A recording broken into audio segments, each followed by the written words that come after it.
how to download Minecraft for free.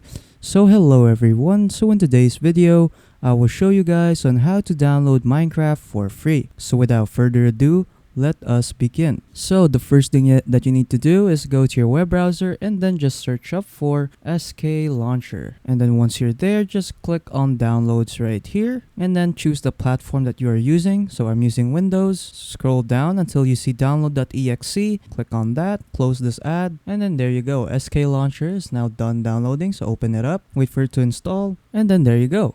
Now you have SK Launcher, so you can either play Minecraft by logging in your Microsoft account, or you can just start with offline mode. So I'll just switch to offline mode right here, and then just just enter username right here, sample account 123, and then log in offline, and then there you go. You can now play Minecraft from here. So you can either play the latest release, the latest snapshot, or you can either play with Optifine. So once you're done choosing the version that you want to play, just click on play right here, and then just let it download for a bit. And then once it's done downloading, Minecraft will start to launch. Let's wait for Minecraft to load, and then there you go. You can now start playing Minecraft. So yeah, that is pretty much it on how to play Minecraft for free.